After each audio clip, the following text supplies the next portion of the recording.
This is everything you need to know about today's update. Now, today we don't have a new content update, but we do have an absolutely amazing quality of life and bug fix update, and I really love it. The first big part of this update actually has to do with your chest, because now they're labeled as village chest, and the way that this now works is any chest that's actually inside of your village area will actually have full access to any of your utility, workbenches, or work areas. So taking a look at my crafting bench, I have every single material from every single chest at my disposal without needing to have it in my inventory slot. Now, jump pads actually got a huge buff, and this is interesting because to start 2024, Epic gave us launch pads, and to start 2025, we now have an improved jump pads. Now, when you walk up to any jump pad on your map and you press your E button or your interact button,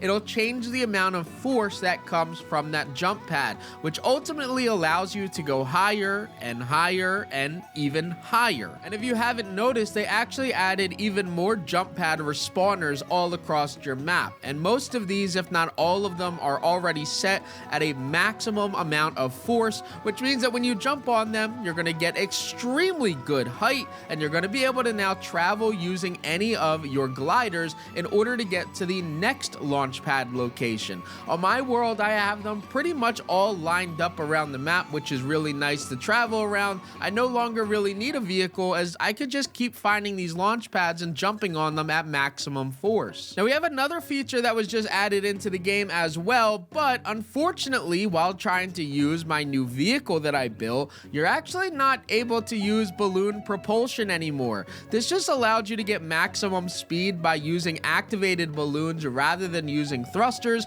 and for whatever reason, Epic completely nerfed and removed that. Now, I needed a fast traveling machine, that way I can get around to find new rift stations, because what was newly added into the game is even more of these bus stations. Now, you'll also notice that they're a lot brighter at nighttime and during the daytime as well, which is absolutely awesome for trying to find these things. If you guys take a look at your Star Wars island, you guys can find multiple over there, and if you go back to searching around your main island, you're going to find dozens of them here as well. I'm not entirely sure what the exact amount of these bus stations that they added onto our world, but if you guys were struggling to find these in the past, it is much easier now. Make yourself any type of flying vehicle. I definitely recommend searching around up high and going out at night, and you're going to be able to spot this very bright blue light coming from the ground every single time you fly around your map. Now, that's not the only changes that were made to bus stations. Typically, when you would go and use a bus station, it took you 15 total seconds to rift to the next area.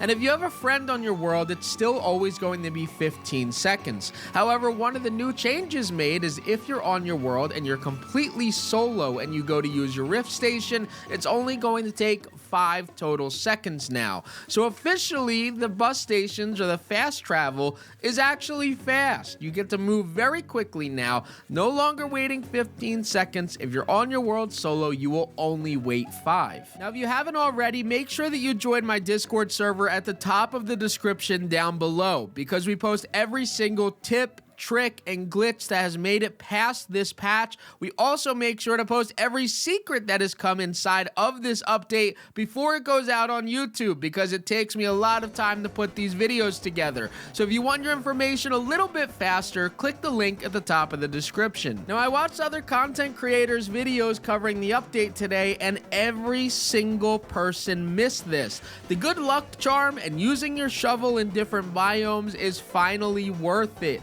The good luck charm gives you a better chance of unlocking or earning yourself some item from that region, and using the shovel on these areas will also unlock you different materials from that area. So just as an example here, when you take a look at using this inside of the Frostlands biome, you're typically just going to get snow, which is why a lot of people just never cared to dig around here. But now with the good luck charm, you see that I can get myself rough sapphire. Not only that, but I could also also get myself iron bars. You'll also find malachite that goes straight to your inventory and doesn't fall on the floor around you. So the way that it seems that this works is depending on what biome you're in and stacking up those good luck charms, you're going to be able to get different type of materials from those areas. And just to make sure that I wasn't wrong about that, I went over to the dry valley and started digging up some sand there. And what I found is that not only are you going to get yourself some copper bars, but you're also going to get yourself some rough ruby.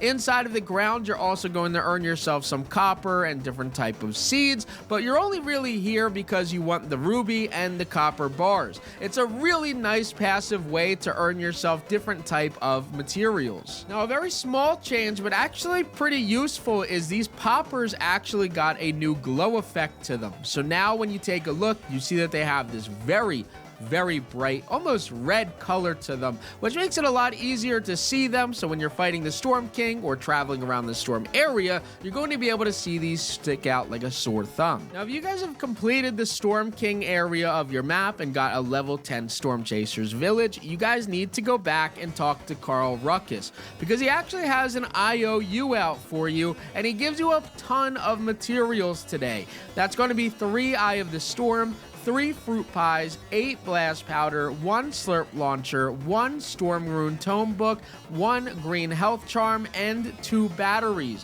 When you talk to him, he's gonna hand you a present one time to give you all of these materials. And I'm sure a lot of you guys will not believe this, but the treasure map duplication glitch, it still works. Believe it or not, the treasure map duplication glitch has made it through over 2 updates now for the new year, and has been a duplication glitch, honestly, for the better half of when this treasure map came out back in September. So with that being said, if you guys are looking for a quick grab of materials, I definitely recommend trying out the duplication glitch for the treasure map. It's very simple to do. You're gonna put it in your offhand and stand on top of the red X. After you press your dig button, you're going to quickly pull up your inventory and drop that treasure map.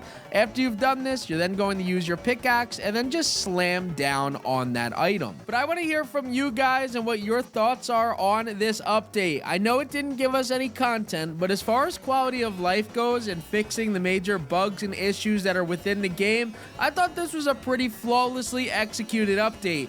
Not to mention that there's no more lag really in the game. I mean, there's always going to be a little bit of lag, but not nearly as much as what we've had over the last few weeks. Let me know what you guys would rate this update on a scale of 1 to 10 down in the comment section below. I hope that you guys enjoyed this video. Don't forget to leave a like, comment, and subscribe. And as always, guys, this was Crafty, and I'm out. Peace. But YouTube thinks that you're gonna like that video that's up there in the top left, and you may also want to hit that subscribe button in the top right. Hope you guys enjoyed. Peace.